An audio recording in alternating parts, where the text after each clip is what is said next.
today.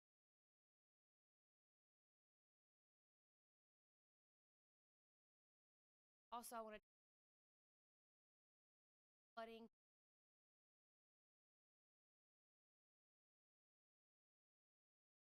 Just a reminder.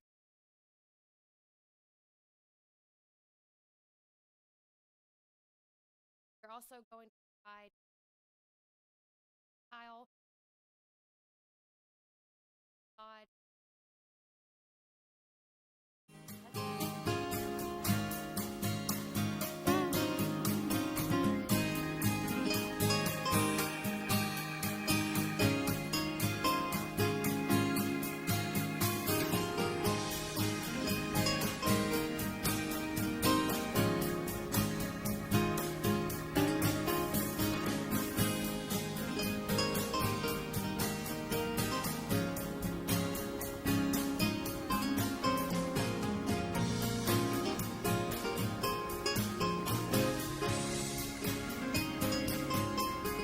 And thank you all for attending today's conference. I do want to echo the mayor's comments regarding what our discussion is about. It is primarily about the flood wall installations and the things surrounding that. We do have some aside on a building collapse that we had early in the morning this morning. I do want to let you all know that we have a tried and true process as far as the installation of the flood wall. And it's been that way since the origination of the flood wall in 1949. And we want to make sure that the public is aware that we are doing this and have done this before, and that we will continue to do it as we've known it's a proven methodology. So, without further ado, we have City Engineer and Public Works Director Rick Murphy to make a statement on that. Thank you. Currently, all of our city staff, including parks, all of our public works teams, fire prevention, fire department, our maintenance staff, our entire workforce is in the process of putting in 15 gates. Our first day requires that 15 gates go in before the river reaches 49 and a half. Second day, we have 8 gates that go in. So in the first 2 days, we're supposed to have 23 gates in. The reason we're putting the gates in, we watch a forecast, a 5-day forecast, and the 5-day forecast is what we make plans on. And this gives us comfort or discomfort. If those forecasts are accurate, then we can plan better. If those forecasts are inaccurate, then we have to do what we're doing today. This morning's forecast, we were supposed to be at 47 feet. We woke up and it was 48 feet. 49.9 is coming down Broadway, so we don't have a lot of room. So having all that and not having the opportunity to plan this better, we put ourselves in an emergency operation to install these gates. All this that you see taking place today started at 7 o'clock this morning. So this is how much we've done. Let's talk about the convention center. We are working, I met with the convention center, I guess the Dippin' Dots folks and the management of the convention center this morning. We have Smith Construction is working underneath the building like we did the last time to prepare for any higher water that may come. We are working with them closely to make sure that they do have an enjoyable event, but in the event that we do have water that is beyond our means, then we will have to take the appropriate action for that. They're aware of that and they're cooperative with us. I would ask that the public, as you know, this is interesting. It's a pretty day and it's awesome to watch.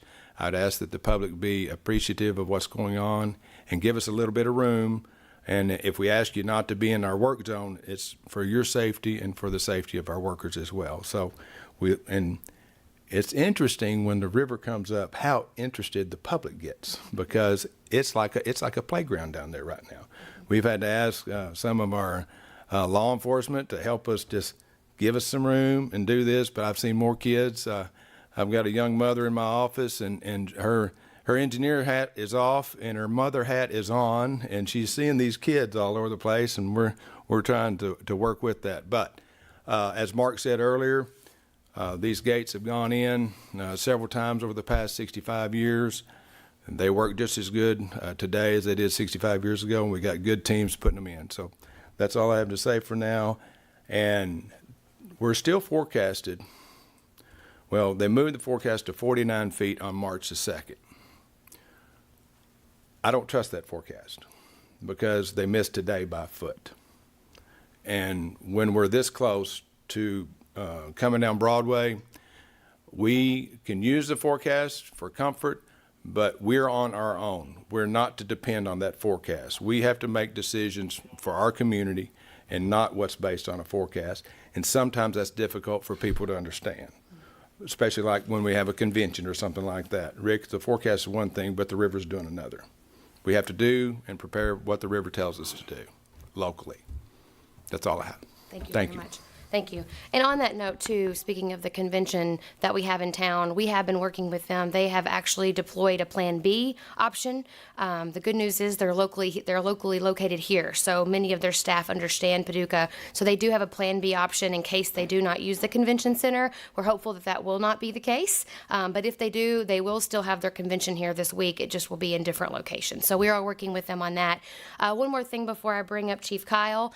Tomorrow morning, Judge Leeper and myself will be working with the emergency management team to declare a state of emergency for Paducah. The governor has already done so for us in the state, but we'll be doing that locally as well. So with that, Chief Kyle, do you mind coming up and sharing with us some information on the building on 3rd and Kentucky? Thank you. Did you mention that you did the verbal authorization today? No, I did not. Okay. You're welcome to do that. All right. Well, in addition to that declaration of emergency, the mayor executed a verbal authorization for that today. So that was gone ahead and sent forward to the state by the county emergency manager, General Mansfield, through our electronic means of web EOC. So that's already been done. We're just going to follow it up with written form tomorrow to do it officially. I'm here for the building, right? You are. Which hat do you have on? I'm trying Literally, which hat? trying to think about which one I'm trying to wear. He's working hard. Yes, overnight we had a portion of a building at 3rd and Kentucky that's owned by Jorge Martinez that collapsed into the roadway. We don't know the official cause of that, but in light of the extreme weather that we had last night, we believe that to be the most likely cause of that event. That it has had a significant collapse of the, as you're facing the building, the front left-hand corner. And as a result, the rest of the front of the building is going to have to come down. We are contracting with MP Lawson to effect that, and that will take place over the evening hours. So what you're going to see when they're done, we hope, is that the front of the building will be gone. You'll have an open, just an open front to the building. The other 3 walls will continue standing along with the second floor, and that will allow them to reconstruct that if possible.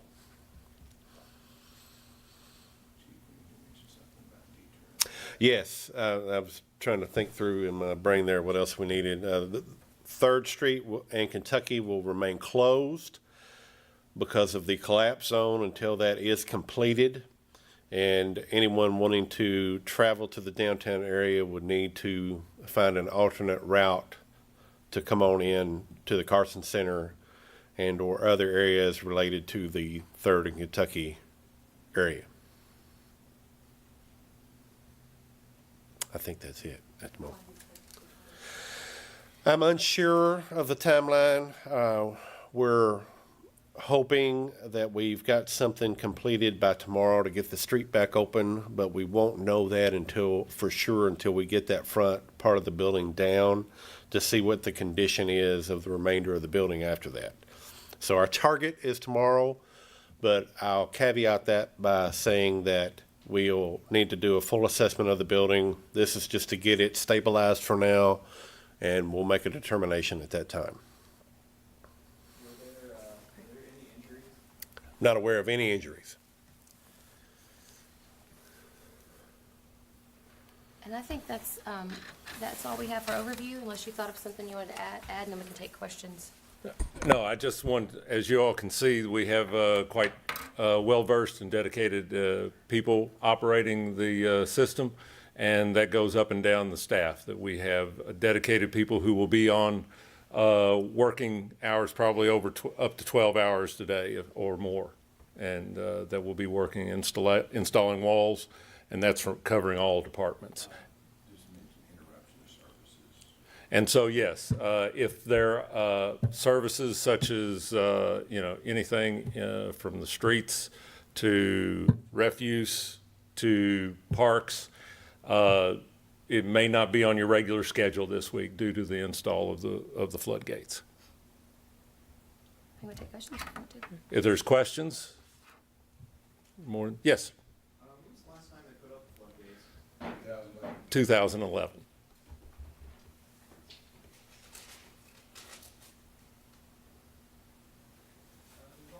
There's a new hole behind the Holiday Inn Express, is that right? Yes. Where are the guests going to park? Are they just going to park in the usual area, or are they Yes, we park on the land side of the levee.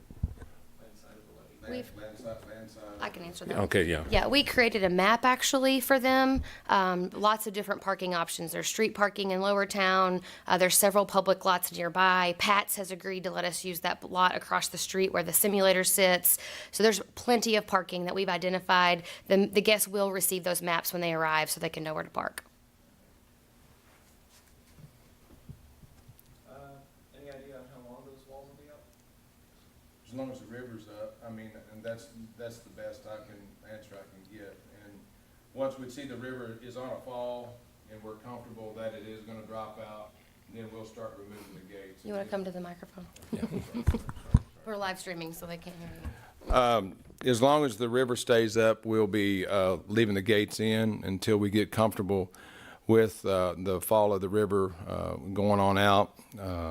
We do try, the reason we wait as long as we do is to favor business as much as we can, and we do it both ways. We wait before we put them in, and then we take them out as quickly as we can because of that economic, advantage on the river. And how long would that take to put them all up? To remove them? Are you asking how long it takes to put them up or how long it takes to take them down? Both. Both. Okay. 10 hours, we'll have 15 of them in. Tomorrow, if we put in day 2, it'll take us about 6-8 hours. And then we will take them out as the river allows us. And what we'll do is we'll focus on the businesses first. For example, like some of them that are going into areas that nobody needs access to, we won't take those out. But where there's a business, we will take it out. How about the boat floodgates? Is that, You know, I'm glad you brought that up. Oh, okay. You've asked about the boat dock. Actually, the entire dock is floating now. It's disconnected from all of its utilities. When I was driving down there, I actually saw some people on it, and I would ask the public to stay off of it right now because I have marked it for no access. You know, we put the barricades up, but sometimes people don't pay attention to those. But we need the public to stay off of it and for their safety. It's actually it's floating a foot higher than it is. You know, if you walk out there now, in a normal condition, it's flush with the sidewalk. Right now, the first pad is a foot higher than the sidewalk. So it's actually doing what it's supposed to do. Any other questions? You good? Thank you all for coming. Thank you all. Appreciate it. actually, regarding the building, do you know what caused the collapse? No, we do not at this time. All right, that's all. Thank you. Thank you.